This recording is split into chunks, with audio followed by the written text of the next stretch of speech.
Paano kung ang pinakamalaking pagkakamali sa negosyo ng buhay mo ay hindi magmumula sa pagkabigo kundi sa pagkilos sa maling sandali? Sa isang taon na pinatatakbo ng enerhiya ng Fire Horse, mabilis gumalaw ang pera, dumarami ang panganib, at nagiging delikado ang bawat desisyon. May mga taong hahabol sa mga oportunidad at mawawala ang lahat. Samantalang ang iba ay aatras, mananahimik, at tahimik na palalagin ang kanilang yaman. Binabalaan ng sinaunang karunungan ng Chinese Zodiac na ang panahong ito ay hindi patas sa lahat. Ilan lamang ang may dalang nakatagong bentahe sa negosyo at kayamanan, hindi dahil sa swerte, kundi dahil sa proteksyon, tamang timing, at matalas na instinct. Ang tanong ngayon, isa ka ba sa mga pinoprotektahan, o ikaw ay sinusubok ng hindi mo namamalayan? Bawat taon ay may dalang kakaibang enerhiya sa pananalapi, ngunit may mga panahong dumarating na parang bagyo, mabilis, hindi mahuhulaan, at walang awa. Kilala ang Fire Horse Cycle sa pagtulak sa mga tao na gumawa ng matatapang na hakbang, padalos-dalos na desisyon, at mapanganib na pagpili sa negosyo. Lumilikha ito ng ilusyon na ang tagumpay ay kailangang habulin agad o tuluyan ng mawawala. Marami ang nahuhulog sa bitag na ito nang hindi nila namamalayan. Ngunit ibang kwento ang sinasabi ng kasaysayan at ng karunungan ng Chinese Zodiac. Sa gitna ng magulong mga siklo, hindi nawawala ang yaman, nagpapalit lamang ito ng kamay. Habang ang ilan ay nahihirapan dahil sa pressure, ang iba naman ay tahimik na inilalayo sa kapahamakan. Nag-aalangan sila kapag ang iba ay nagmamadali. Naghihintay sila kapag ang iba ay nagpapanik. Hindi ito aksidente. Ito ay alignment. Sa video na ito, ilalantad natin ang mga Chinese Zodiac signs na pinaniniwala ang may likas na proteksyon sa negosyo at kayamanan, mga senyales na hindi nilalabanan ang bagyo, kundi alam kung kailan at paano gagalaw sa loob nito. Paano nagbabago ang enerhiya ng negosyo at kayamanan sa taon ng Fire Horse? Sa mga panahong mabilis ang galaw, gaya ng Fire Horse Year, iba ang kilos ng pera. Hindi na ito naghihintay ng perpektong plano o maingat na pag-isip. Tumutugon ito sa emosyon, pressure, at tamang timing. Bigla-biglang lumilitaw ang mga oportunidad, kadalasan ay nakabalakayo bilang mga once-in-a-lifetime na pagkakataon. Kasabay nito, kasing bilis din ang pagkalugi, minsan dahil lamang sa isang padalos-dalos na desisyon. Kaya maraming tao ang nakakaramdam ng matinding pagod sa pananalapi sa ganitong mga panahon, kahit pa mas doble ang kanilang pagsusumikap. Itinuturo ng karunungan ng Chinese Zodiac na ang yaman ay hindi lang tungkol sa sipag, kundi tungkol sa alignment. Kapag bumibilis ang enerhiya, mas nagiging mahalaga ang disiplina kaysa bilis. Ang mga kulang sa panloob na kontrol ay nakakaramdam ng tulak na kumilos, mag-invest, magpalawak, o sumugal ng higit sa nararapat. Mas lumalakas ang takot na maiwan kaysa sa lohika. Dito nagkakamali, hindi dahil mangmang ang mga tao, kundi dahil ang kapaligiran mismo ang humihikayat ng apura kaysa karunungan. Gayunman, may ilang zodiac signs na likas na iba ang tugon sa ganitong pressure. Sa halip na mag-react, nag-obserba sila. Sa halip na magmadali, nararamdaman nila ang tamang oras. Ang kanilang proteksyon ay hindi engrande. Lumalabas ito bilang mga pagkaantala, pangalawang pag-isip, bigla ang intuition, o kahit mga hadlang na kalaunan ay nagiging mga pagpapala. Habang ang iba ay nadidismaya sa mga paghinto, ang mga senyales na ito ay tahimik na inilihis palayo sa mga pagkaluging hindi man lang nila nakita. Sa negosyo at kayamanan, ang makaligtas sa magulong mga siklo ay isa ng anyo ng tagumpay. Ang paglago na dumarating matapos ang pagpipigil ay mas matibay, mas malinis, at mas pamatagalan. Ito ang dahilan kung bakit ang Fire Horse Year ay hindi patas sa lahat. Ginagantimpalaan nito ang mga marunong hindi muna kumilos, ang mga zodiac na ang likas na katangian ay nakaayon sa pasensya, kamalayan, at estratehikong katahimikan. At sa 12 senyales, ilan lamang ang likas na hinubog para sa ganitong uri ng pinansyal na bagyo. Mapalad na Chinese Zodiac #1, ang Strategic Survivor. Ang unang zodiac sign na pinoprotektahan sa negosyo at kayamanan sa matinding siklong ito ay hindi maingay, hindi flashy, at lalong hindi padalos-dalos. Sa katunayan, madalas silang magmukhang maingat, minsan pa nga'y mabagal sa paningin ng iba.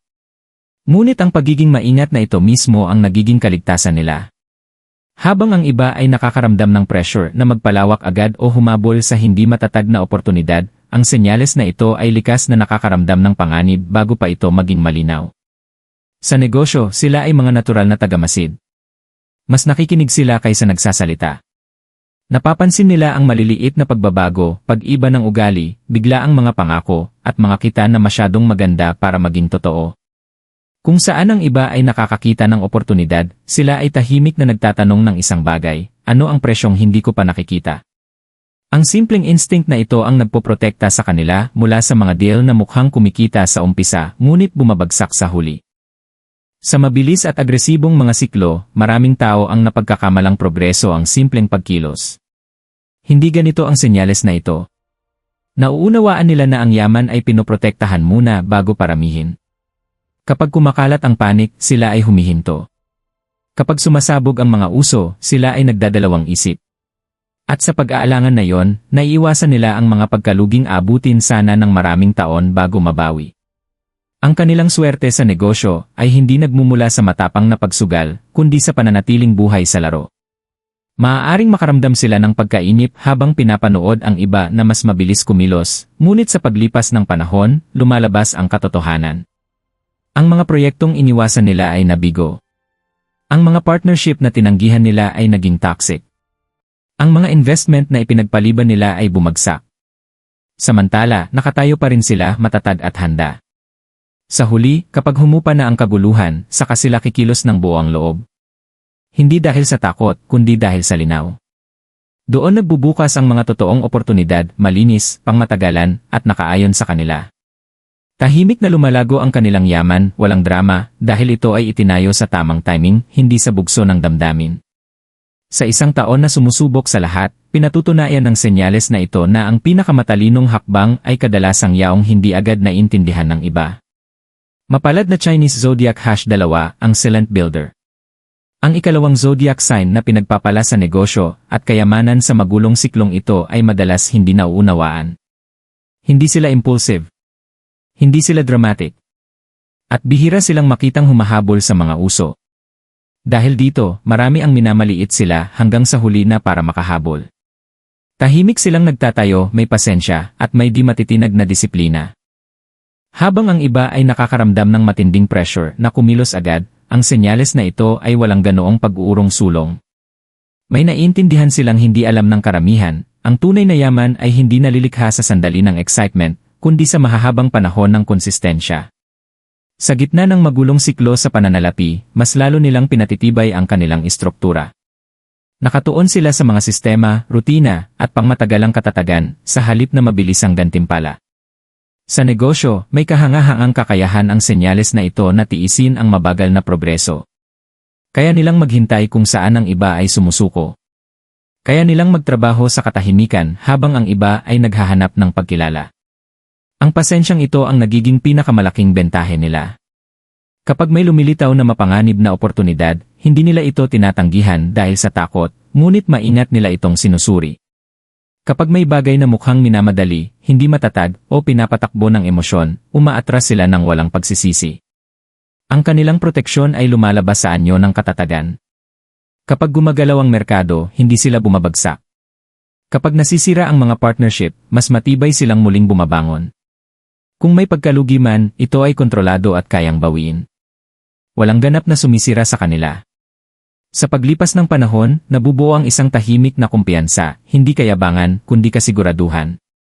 Sa huli, nauuna ang senyales na ito nang hindi kailanman nakikipagkarera. Lumalago ang mga negosyo sa matitibay na pundasyon. Unti-unting naiipon ang yaman. Habang ang iba ay nauubos sa paghahabol ng mabilisang panalo, ang silent builder ay nanatiling grounded at hindi mapipigilan. Sa isang taon na pinarurusahan ang kawalan ng pasensya, pinatutunayan ng senyales na ito na ang mabagal, tuloy-tuloy, at disiplinadong pagsisikap ay hindi lipas, ito ay walang kapantay. Mapalad na Chinese Zodiac #3, ang kalma sa gitna ng pressure.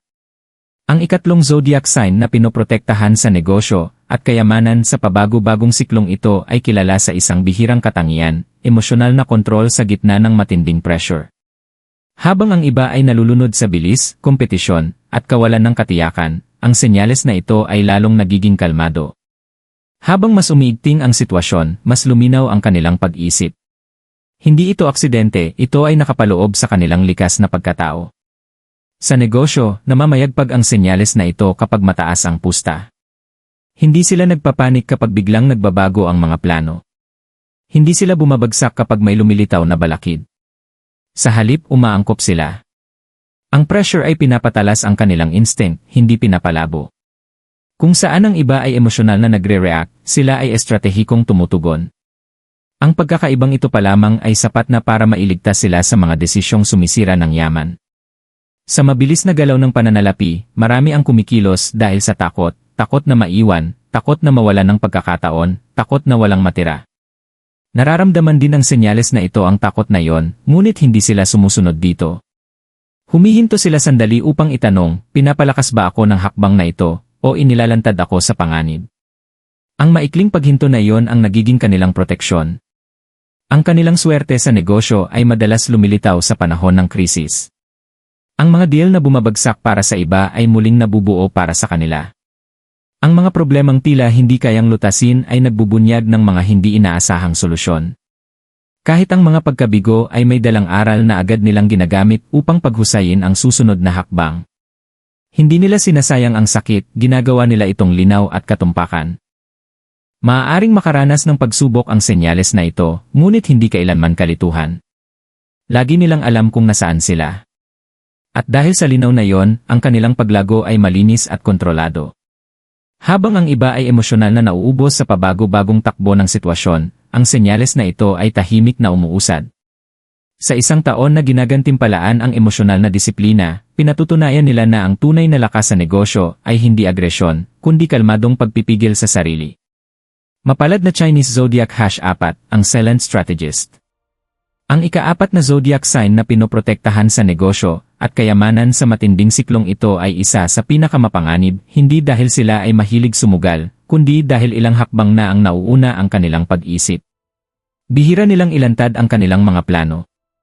Tahimik silang gumagalaw, maingat na nagmamasid, at kumikilos lamang kapag malinaw na sa kanilang isip ang magiging resulta. Sa magulong kapaligirang pinansyal, ginagawa silang halos hindi matitinag ng ganitong katangian. Habang ang iba ay nagmamadaling ipahayag ang kanilang mga ideya, investment, o pagpapalawak, ang senyales na ito ay pinipiling itago ang kanilang intensyon. Nauunawaan nila na ang bilis ay nakakaakit ng atensyon, ngunit ang katahimikan ay umaakit ng katumpakan. Sa negosyo, mas pinag-aralan nila ang mga tao kaysa mga numero. Nararamdaman nila ang mga motibo, napapansin ang mga hindi tugma, at natutuklasan ang mga nakatagong agenda bago pa man mapirmahan ang kontrata. Maraming pagkalugi ang naiiwasan dahil mas pinakikinggan nila ang instinct kaysa sa excitement. Ang kanilang swerte ay banayad at hindi halata. May mga meeting na nadedelay. May mga deal na biglang humihinto. May mga oportunidad na nawawala sa huling sandali. Sa umpisa, nakakadismaya ito. Ngunit kalaunan, lumalabas ang katotohanan, ang parehong mga deal ay bumabagsak, ang mga partner ay nagtatraidor, o ang mga nakatagong gastos ay biglang lumilitaw. Ang akala'y maling timing ay proteksyon pala.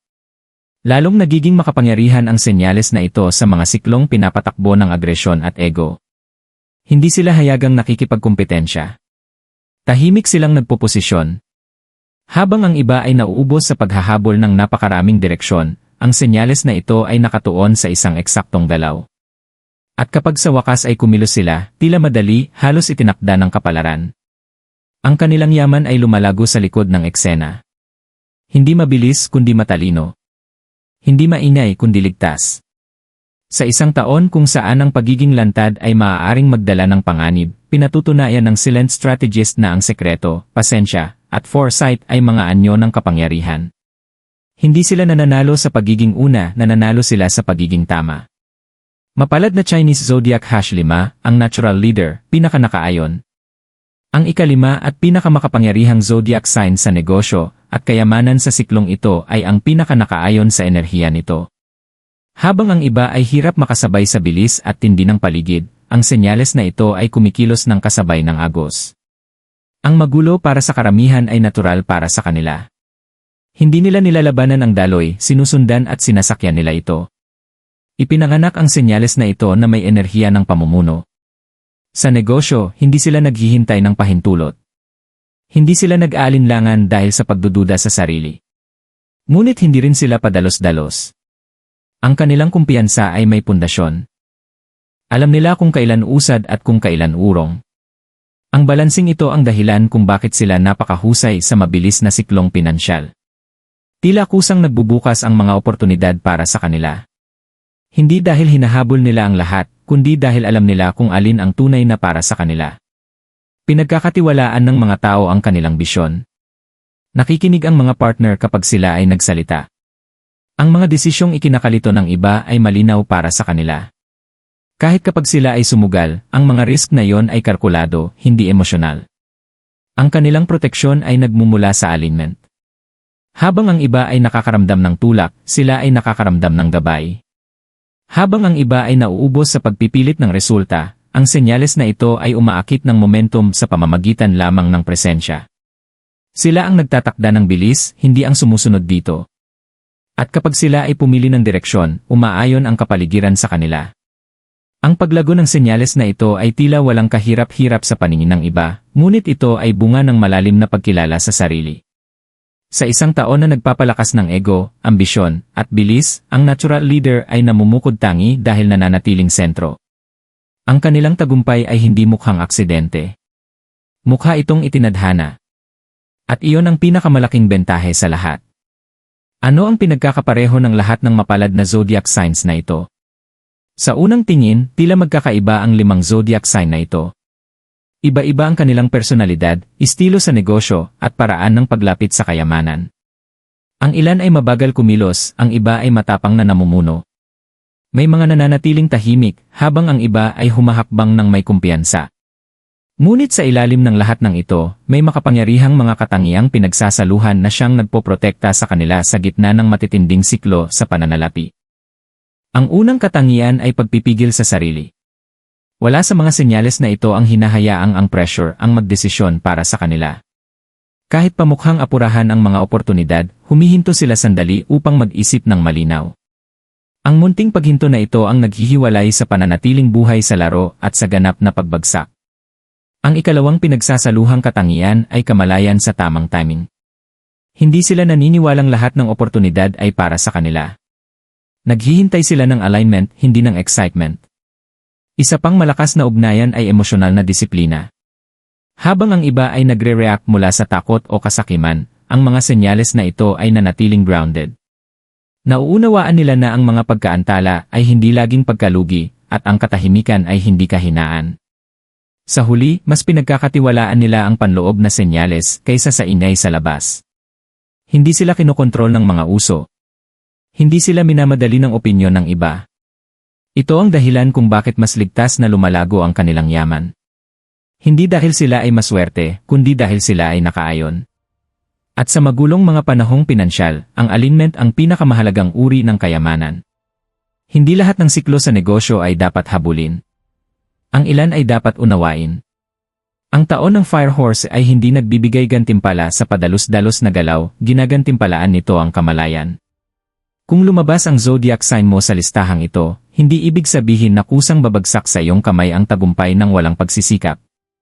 Ibig sabihin lamang nito na may dala kang likas na bentahe, ang kakayahang maramdaman ang tamang timing, umiwas sa hindi kailangang pagkalugi, at kumilos ng may linaw kapag ito ay tunay ng mahalaga. At kung hindi nabanggit ang iyong senyales, para sa iyo pa rin ang mensaheng ito. Ang kamalayan mismo ay isang uri ng proteksyon. Kapag bumagal ka, nagmasid sa mga pattern, at tumigil sa pagre-react sa pressure, pumapasok ka sa parehong enerhiyang taglay ng mga senyales na ito. Ang yaman ay hindi lang binubuo ng mga mabilis kumilos, madalas, ito ay binubuo ng mga marunong kumilos ng tama. Bago mo gawin ang susunod mong desisyon sa negosyo, itanong mo sa sarili mo, ako ba ay kumikilos dahil sa takot o dahil sa alignment? Ang isang tanong na iyon ay kayang makapagligtas ng maraming taon ng paghihirap. Kung tumama sa iyo ang mensaheng ito, i-comment mo ang iyong Chinese zodiac sign sa ibaba. Manatiling mulat, manatiling grounded, at tandaan, kapag tumataas ang kaguluhan, ang linaw ang nagiging tunay na kapangyarihan.